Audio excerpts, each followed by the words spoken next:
자, 수업을 시작해 보도록 할까요?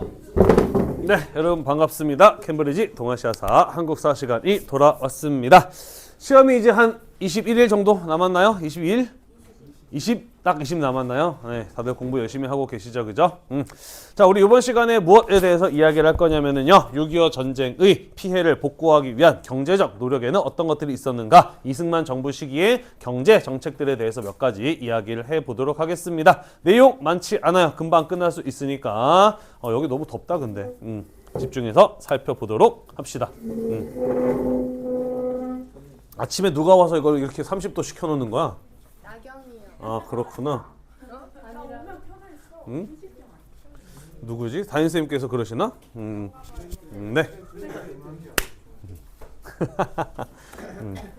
이게 언제쯤 이게 적응이 될까?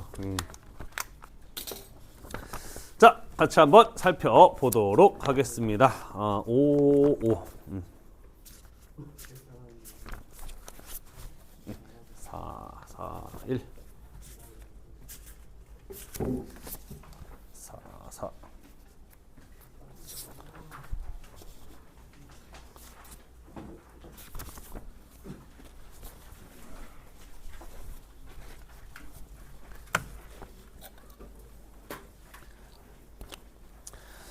자, 다 받으셨죠? 같이 한번 보도록 하겠습니다. 자, 6.25 전쟁은 1950년에서 1953년까지 3년 가까이 전개된 전쟁이었습니다. 자, 전쟁 기간 동안에 농사를 제대로 짓지 못해서 농업 생산력이 크게 떨어졌었고요. 그러면서 사람들이 많이 굶주려야만 했다라는 이야기가 되겠습니다. 뿐만 아니라 대부분의 산업시설이 파괴되는 결과로 이어지기도 해요. 전력 생산의 74%가 파괴되었고요. 공업의 약 60%, 건물을 66만 동, 전선 6만 킬로미터, 교량 다리 한 10,000킬로미터 정도가 파괴가 됩니다. 자, 그러면서 먹을 것도 부족하고 생활에 꼭 필요한 생필품 같은 것들도 부족해지게 되면서 그야말로 사람들을 무척이나 가난하고 배고픈 상황에 허덕여야만 했다라는 이야기가 되겠습니다.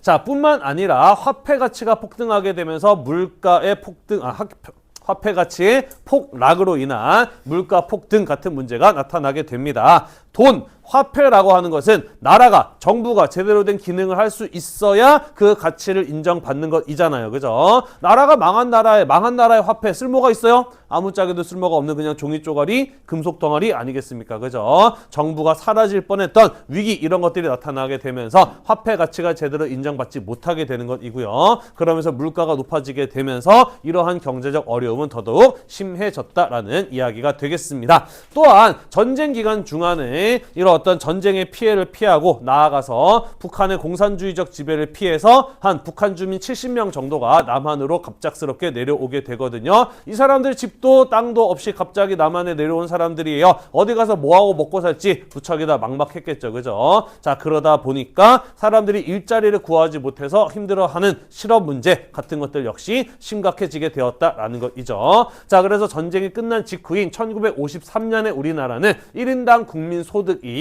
세계에서 가장 가난한 나라의 수준이었다라고 할 만큼 대단히 심각한 경제적 위기를 겪게 되었다라는 이야기가 되겠습니다. 넘어갈까요? 별로 어려울 것 없죠, 그죠? 자, 그래서 이승만 정부의 경우에는 전쟁 이후의 피해를 복구하기 위한 정부 차원에서의 노력을 기울여 나가게 됩니다. 자, 이 6.25 전쟁의 피해를 복구하는 데 있어서 굉장히 큰 도움이 되었던 것은 무엇이냐면요, 미국의 대규모 원조였습니다. 미국의 경제적 도움, 물론 정부의 재정 투입을 통한 경제 회복도 어느 부분 정도 있었지만은 당시에 미국의 이러한 경제 원조가 없었다라고 한다면 우리나라는 6.25 전쟁의 피해를 극복하는 데 훨씬 더 오랜 시간이 걸렸을 것이고 그 피해는 더욱더 컸을 것이다 라는 겁니다. 자, 그러면 미국은 왜 6.25 전쟁 이후에 우리나라를 도와주었을까? 이유는 무엇일까?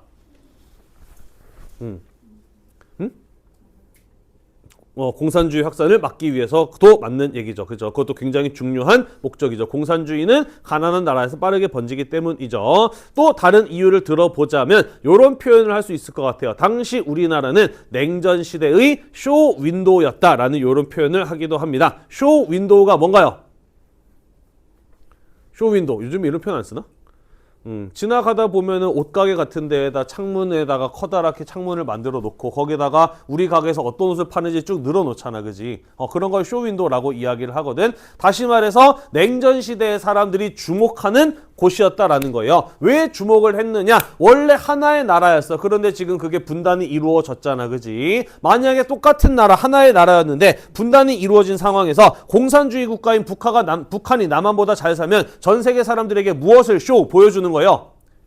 공산주의가 자본주의보다 뛰어나다라는 걸 보여주는 거겠죠, 그죠? 그러면 소련 편이 점점 더 늘어나게 되겠지. 반대로 자본주의 국가의 남한이 공산주의 국가보다 잘 살게 된다면 전 세계에 무엇을 보여주는 거예요? 자본주의 경제체제가 공산주의보다 우월하다는 걸 보여주게 되는 거예요. 그죠? 자, 그렇게 함으로써 미국은 우리나라를 잘 살게 만들므로써 냉전 시대에서 자신이 주도권을 잡아나가고 더 많은 국가들을 자기의 편으로 만들고자 하는 이런 의도 속에서 경제 원조가 이루어졌다라고 볼 수가 있는 겁니다. 이해가 되시죠? 특히 이 시기의 경제 원조 가운데 미국이 보내주었던 잉여 농산물의 원조가 굉장히 큰 역할을 했습니다. 아무래도 사람들이 먹고 사는 문제가 제일 급했는데 먹을 것, 농산물을 보내줬던 게 굉장히 중요한 경제 복구에 도움이 되었다라는 것이죠. 잉여 농산물이 뭔가요? 잉여. 남는 거예요. 그죠? 남는 농업 생산물을 미국이 보내줬다라는 겁니다. 그러면 당시에 미국은 왜 잉여 농산물이 발생을 했느냐? 뭐 몇 가지 사정이 있는데 대충 얘기해 보자면 이렇습니다. 2차 세계대전 중에 전 세계는 전쟁에 시달리느라 식량 생산이 크게 부족해졌어요. 미국은 2차 세계대전에 참전한 나라였지만 사실 미국은 전쟁터가 아니었어, 그지? 자, 따라서 미국의 경우에는 2차 세계대전 중에 농업 생산량을 크게 늘려서 식량이 부족한 나라에 지원을 해주는 이러한 경제활동을 했었다라는 것이죠. 이해가 되시죠? 자, 그런데 2차 세계대전이 끝나고 난 이후에 다른 나라들도 농업 생산력이 어느 정도 복구가 됐어. 자, 그러다 보니까 미국에서 2차 세계대전 기간 동안에 늘려놨던 농업 생산물을 한꺼번에 줄일 수는 없을 거 아니야, 그지? 다른 나라들의 농업 생산력이 회복이 되면서 미국에는 남는 농산물, 잉여 농산물 같은 것들이 많이 발생을 하였다라는 것이죠. 이해가 되시죠? 그래서 공산주의의 확산을 막기 위한 목적도 물론 이거니와 가난한 사람들이 굶어 죽어가고 있는 그런 사람들을 당연히 마땅히 도와야 되는 인간으로서의 도리, 인도주의적인 목적에서도 미국이 잉여 농산물을 우리나라에 원조를 해 주었다라는 것이죠. 그래서 미국이 제공하였던 잉여 농산물이 우리나라의 식량 부족 문제를 해결하는데 큰 도움이 되었다라는 것이고요. 나아가서 이후에 우리나라의 300산업이라고 하는 것이 발달하게 되는데 도움이 되기도 하였다라는 것이에요. 300산업이란 무엇이냐? 세 가지 하얀 색깔의 산업이라는 뜻이거든요. 미국에서 어떤 잉여 농산물이 제공이 되었느냐? 밀가루, 설탕, 면 같은 것들이 제공이 되었어요. 그 원료들이 제공이 되었죠. 그래서 밀가루를 가공하는 제분업, 설탕을 만들어내는 제당업, 면 제품을 만들어내는 면방집 공업 같은 것들이 미국의 경제 원조, 잉여 농산물 원조를 통해서 발전해 나갈 수 있었다라는 것이에요. 공교롭게도 밀가루, 설탕, 면 모두 어떤 색깔이에요? 하얀색이에요. 그죠? 그래서 이거 세 개를 일컬어 300산업이라고 이야기를 하는 겁니다. 이해가 되시죠? 네. 그래서 식량난 극복에 도움이 되었다라는 거예요. 다만 몇 가지 부작용이 있었습니다. 첫 번째 부작용. 자, 미국의 잉여 농산물이 제공되기 전에 우리나라는 밀 생산하는 사람 없었을까? 밀 농사 짓는 사람 없었을까? 있었을 거예요. 그죠? 면 농사 짓는 사람 없었을까? 당연히 있었어. 그지? 자, 그런데 미국에서 어떤 면이 들어왔어요? 공짜 밀, 공짜 면이 들어왔어. 그지? 우리나라 사람들이 농사 지어서 판매하는 밀이나 면 이런 것들이 제대로 팔릴까? 아니겠죠. 그죠? 당연히 공짜밀이 오는데 누가 돈 주고 밀가루 사 먹고 면 사 쓰겠어요. 그죠? 그래서 이러한 잉여 농산물의 제공이 우리나라의 밀농사, 면농사에 큰 타격을 주게 됩니다. 그래서 선생님이 알기로는 아직까지도 우리나라는 밀농사가 이제 거의 쫄딱 망해서 거의 대부분 외국의 수입에 의존하고 있는 것으로 알고 있어요. 면농사도 마찬가지고요.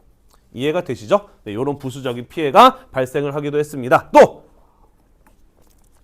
미국이 제공한 밀, 면, 설탕 같은 것들은 정부가 받아서 우리나라 기업들에게 나누어 줌으로써 이런 산업들이 발달해 나가게 되거든요. 자, 그런데 정부가 미국으로부터 제공받았던 이 잉여 농산물을 다 골고루 나누어 줬다라기보다는 정부와 특별한 인연을 연줄을 갖고 있는 기업들에게 집중적으로 배분이 되었다라는 것이에요. 가족 중에 누가 고위 공무원인 기업이라든지 아니면 정부에게 뇌물을 많이 먹여서 그들과 끈끈한 유대관계를 갖고 있는 이런 기업들이 주로 이런 것들을 제공받았다라는 것이에요. 이해가 되나요? 자, 그러다 보니까 정부로부터 미국의 잉여 농산물을 제공받아서 설탕이나 면이나 밀가루 같은 것들을 생산해내는 기업들의 경우에는 당연히 그렇지 못한 기업들보다 훨씬 더 유리했을 것이고 훨씬 더 큰 기업으로 성장해 나가게 됐을 거예요. 그죠?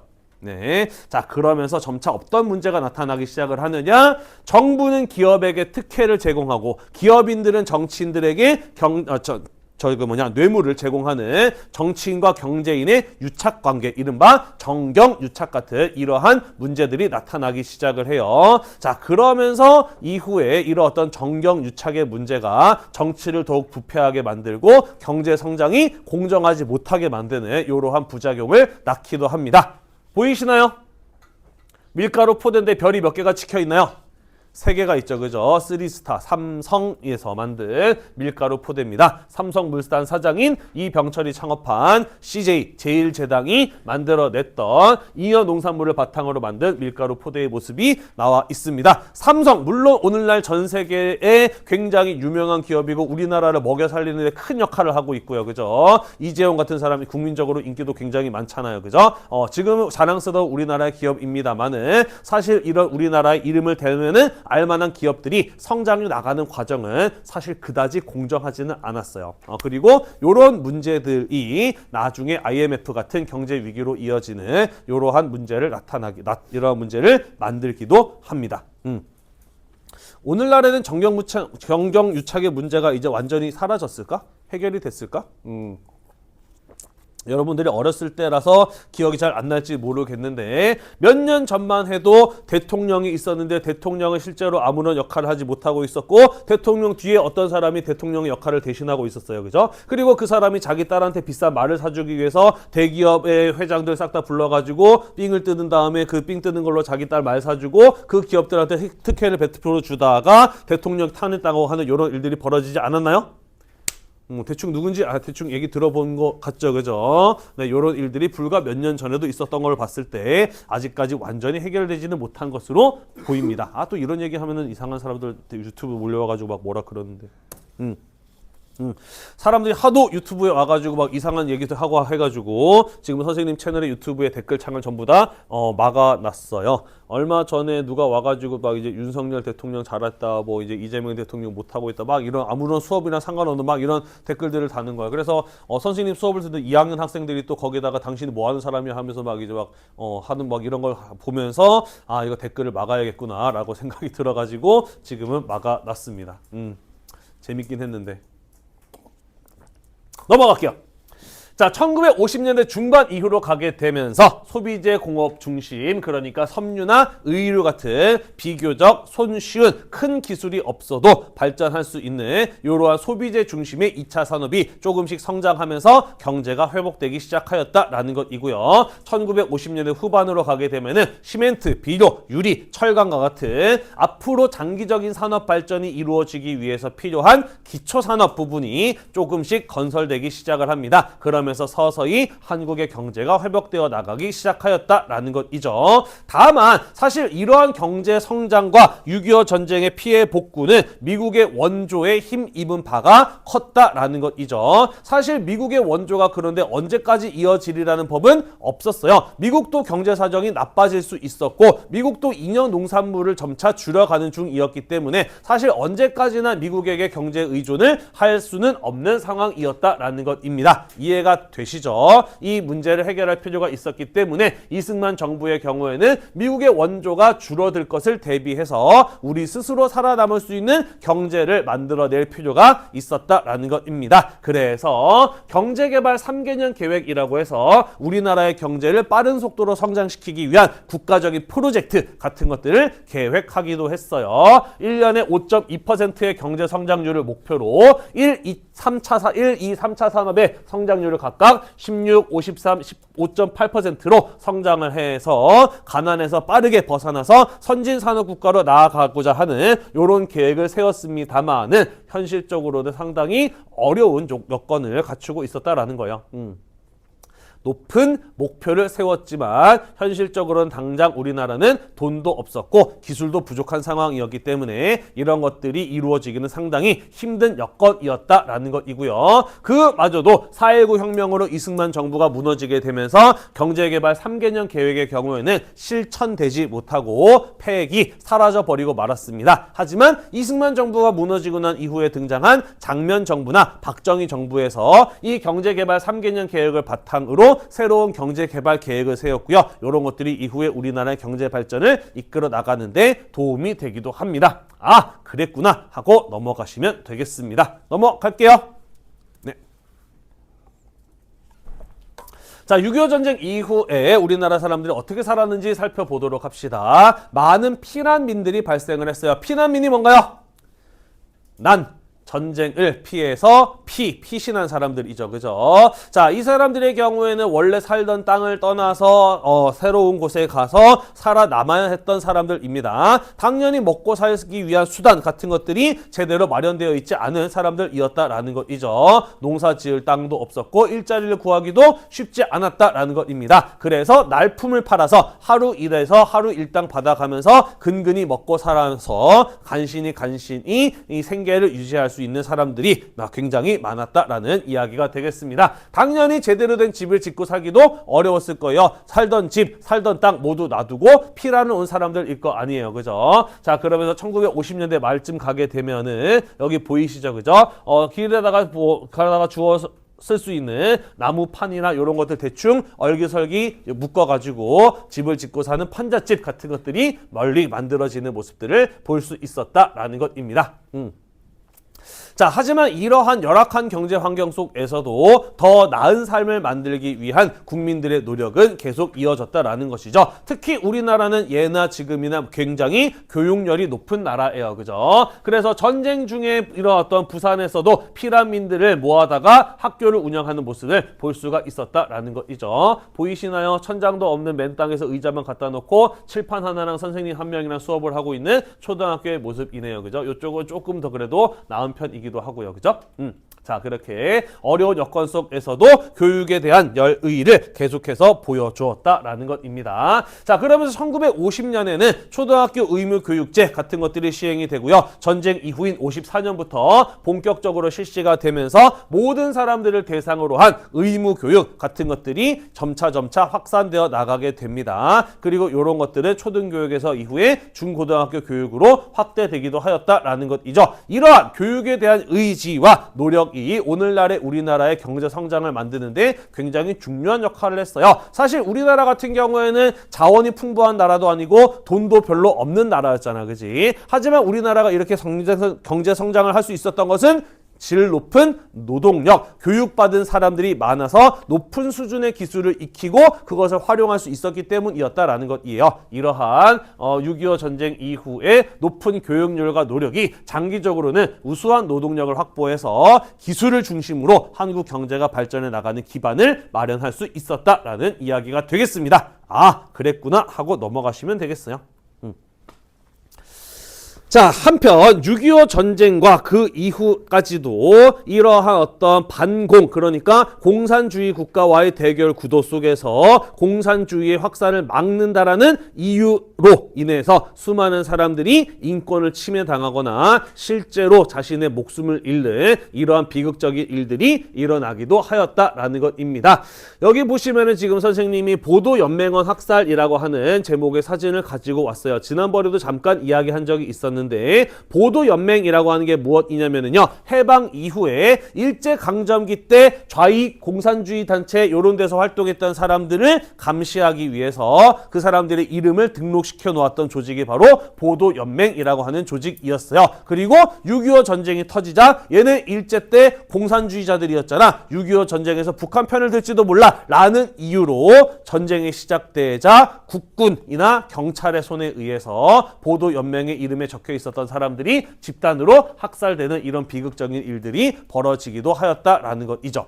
이해가 되시죠? 또 서울은 6.25 전쟁 때 북한군에 의해서 잠시 점령되었다가 다시 회복이 되었잖아요. 그죠? 북한군에 의해서 서울 같은 곳들이 점령되었을 때 어떤 일들이 벌어졌느냐? 북한군이 주민들의 노동력을 필요로 할 때가 있었어요. 와가지고 기지 같은 거 만드는데 삽질 좀 해주거나 아니면 밥 만드는데 좀 도움을 주면은 우리가 쌀 좀 주겠다라는 식으로 주민들에게 협조를 구했던 적이 있어요. 당연히 전쟁 중에 당장 먹을 것이 없는 사람들, 먹고 살기 위해서 북한군이 요구하는 밥 짓기라든지 기지 만들기, 삽질하기 같은 거 좀 도와줬단 말이야. 그런데 다시 우리나라가 서울을 되찾고 난 이후에 얘네들 옛날에 북한군이 점령했을 때 북한군을 도와줬던 사람들이야 라고 손가락질하기 시작을 해요. 그러면서 전쟁 기간 중에는 그 사람들이 또 잡혀가서 처벌을 받거나 죽임을 당하는 이런 어떤 비극적인 일들이 벌어지기도 하고요. 정부의 비판적이었던 사람들 또는 일제강점기 때 사회주의, 공산주의적인 성향을 보였던 많은 사람들이 마찬가지로 처형을 당하거나 징역형을 살거나 벌금형을 당하는 이런 일들이 벌어지기도 하였다라는 것이에요. 또한 전쟁 기간 중에 가족 중에 일부가 북한으로 넘어간 사람들이 있었어. 넘어갈 월자에 북녘 북자를 써서 월북한 사람들이라고 이야기를 하거든요. 이 사람들 당연히 남한에 남아있는 가족들은 차별을 받았어요. 빨갱이의 가족들이라는 이유로, 북한 편의 가족들이라는 이유로. 선생님이 알기로는 한 1980년대? 90년대 초까지도 가족 중에 북한에 넘어간 사람이 있었던 사람의 경우에는 아무런 이유 없이 공무원이 되지 못하거나 대기업이 취업하는데 불이익을 받는 이러한 차별을 당하는 일들이 벌어지기도 하였다라는 것입니다. 넘어갈게요.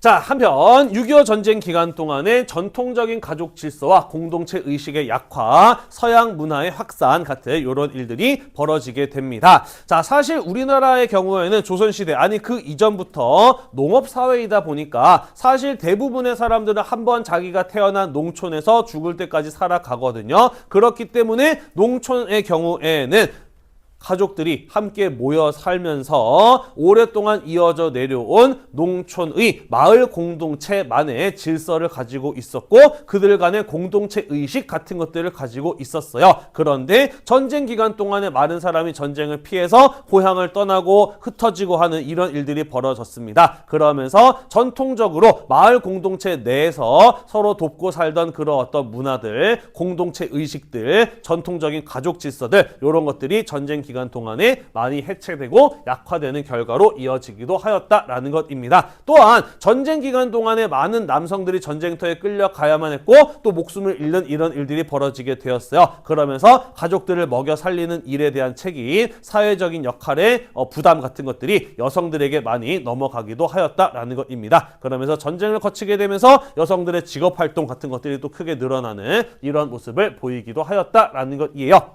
자, 한편 6.25 전쟁 기간 동안에 미국을 비롯한 많은 서양 국가들이 유엔군의 연합군의 형태로 우리나라에 들어와서 활동을 하였어요. 그죠? 그러면서 미군과 함께 들어왔던 미국의 문화, 미국의 패션, 미국의 영화, 드라마 같은 이런 것들, 음악 같은 것들이 함께 우리나라에 들어오게 되면서 유행하는 모습들을 볼 수 있었다라는 것이죠. 그러면서 헐리우드 영화에 나오는 연애와 사랑에 대한 표현 같은 것들이라든지 크리스마스, 발렌타인 같은 그 전에 우리나라에 존재하지 않았던 서양 명절 같은 것들이 또 우리나라에 들어와서 정착하는 이런 모습을 보이기도 하는데요. 전통적인 유교 성리학적 가치관을 가지고 있었던 우리나라 사람들에게 여성들이 이렇게 헐벗고 다니는 패션 같은 것들 전통적인 가치관하고 맞지 않는다라고 생각을 해서 비판하는 뭐 이런 어떤 가치관과의 충돌 같은 문제들이 나타나기도 하였다라는 것이에요. 하지만 점차 서구화되면서 이런 것들이 오늘날에는 당연한 자연스러운 문화로 자리 잡기도 하였죠. 이분 누군지 아나요? 되게 유명한 사람인데 여기 서 있는 이 금발의 미녀. 그 이렇게 치마가 바람에 올라가는 걸 막으려고 이렇게 누르고 있는 마릴린 먼로라고 혹시? 네, 마릴린 먼로. 6.25 전쟁 중에 위문 공연을 한국에 몇 번 왔던 분이에요. 그리고 위문 공연 왔을 때 이제 사람들이 이렇게 많이 몰려들어서 같이 보고 막 그랬다라고 해요. 네, 뭐 지금 우리가 살고 있는 지역의 모습이 인터넷에 있길래 한번 이런 네 가지고 와 봤어요. 지금 이제 수업 내용만 들어보면은 굉장히 사람들이 비극적으로 고생하면서 살았을 것 같은데 또 그 속에서도 또 사람들을 살아가기 위해서 나름의 뭐라 그래야 되나 행복을 찾아 나가는 모습이 보였다고는 할까요? 보이나요? 수원 가봤니? 수원 장안문의 모습이죠, 그죠? 요거 수원 장안문의 모습, 6.25 전쟁 당시의 모습이에요. 여기 이발관이라고 써 있네요. 이발소. 성심 이발관이라고 써 있네요. 네, 수원 성의 모습이고요. 여기가 아마 오산일 거야. 여기. 지금 어딘지는 모르겠지만 당시 오산의 모습이 이렇게 또 미군이 찍은 컬러 사진으로 남아 있습니다. 주민들과 함께 찍은 미군들의 사진이에요. 코카콜라를 들고 있네요. 사람들이 이렇게 많이 모여 있고 우물 깃는 사람들 당시 전쟁의 어린 아이들의 모습 쭉 나와 있고요. 여러분들은 아마 할아버지 세대쯤이 되는 분들이 아닐까 싶은 생각이 드네요. 네, 뭐 대충 여기까지 해서 우리 6.25 전쟁의 피해가 어떤 것이었으며 그것을 극복하기 위한 노력에는 어떤 것들이 있었는지에 대해서 몇 가지 한번 살펴보았습니다. 수고하셨고요. 우리 다음 시간에는요.